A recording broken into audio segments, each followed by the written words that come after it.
Okay guys, today's video is on why I decided to remove my K&N short ram intake on my 4-cylinder Honda Accord. There were many reasons for this decision. I do believe in this filter and what it stands for and what it does, but for my present situation and many other cons to the situation, I decided to remove it, and you'll find out in today's video.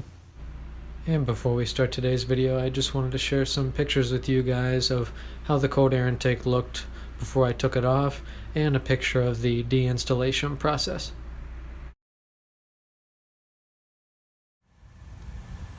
Okay, as you can see, I obviously have the factory intake back on, put everything back together, took the old one off, put it in the box. I am going to keep it. I'm either thinking about selling it or keeping it for a later project. I bought a factory filter also, brand new one. And so here are some of the reasons why I decided to remove mine. First of all, I got mine in the fall of 2017 and it's now summer of 2019.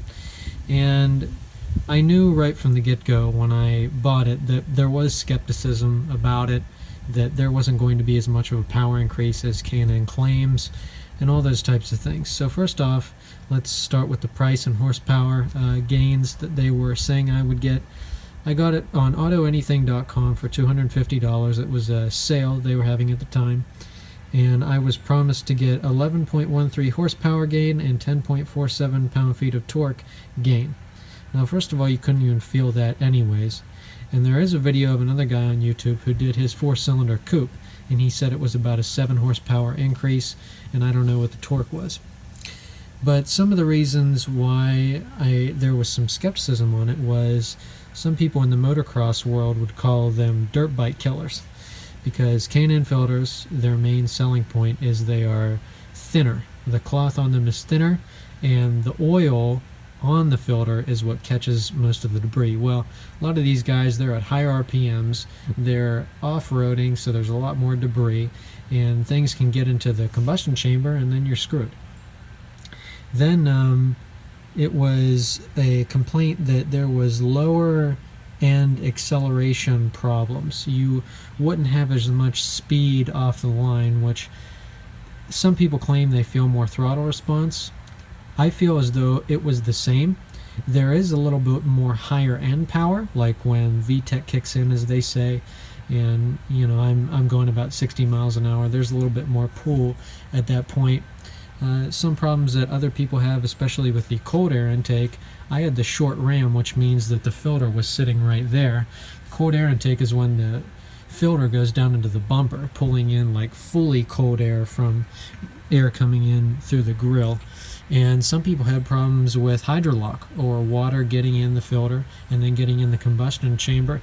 I'm sure that was a pretty rare event.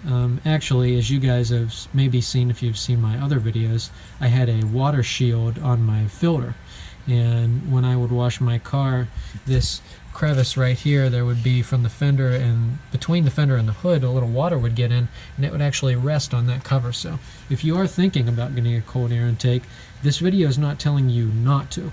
It's just explaining to you some of the cons from research that I've done. But I would recommend getting a water shield. InGen makes them and sells them for $10. Very handy product. As I said earlier, I didn't feel much more power. I know you're not going to at 10 horsepower, but I do understand that, you know, as you maybe tune or customize an engine and you have a lot more power, that a free-flowing filter you're going to need for your more airflow, for the combustion and all that. I do understand that. And even some of the people that I've seen on YouTube, talk to some people who have project cars, they still even keep their factory intake on there for a while because of the back pressure for off-the-line acceleration. And there's been a lot of Subaru WRX STI owners that they keep their factory intake on there for a long time, and they have a whole science behind it. And the sound, if you are looking for sound, then you're definitely going to want to buy this filter, because the sound made this 4-cylinder sound like a small V8. It sounded very good. There's some sound clips out there, and that was my favorite feature about this.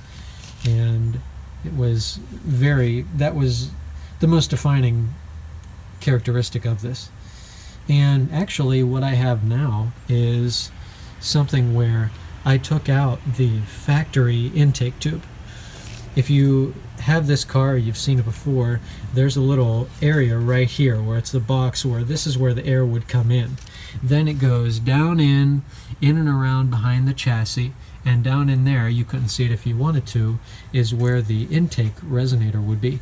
I have a video on my channel about removing that, if you'd like to see that. And then it would come up from the intake resonator up into the airbox. So currently, right now, I have what they like to call a free cold air intake, which is what a lot of people do, especially people in California where it's illegal to have the cold air intakes for emission reasons. And literally, I got rid of, it's probably about 5 or 6 feet of plastic tubing. That was how restrictive it was.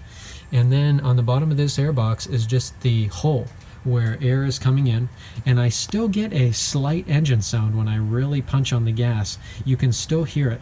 And actually I should have done this from the very beginning because I'm protected by the factory filter, but I still have a more free-flowing intake. And the best part about it is it was free. I would have saved $250. But anyways, that is all my reasons for why I didn't. This is a car that was given to me as my first car, and so I obviously want to run it until the wheels fall off, so it's the main reason why I put the factory intake back in. But I have done a few other things with this car.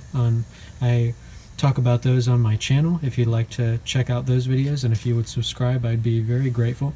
I do plan on some point of getting a project Honda Civic hatchback, you know, like the late 90s and all that, and I would definitely put a cold air intake on that for customization reasons only. And that is all for today's video, guys. I hope you enjoyed. Please leave some of your comments down below on how you feel on my opinions, or maybe some of the pros that I've missed. And hope you enjoyed today's video, guys, and we'll see you in the next one.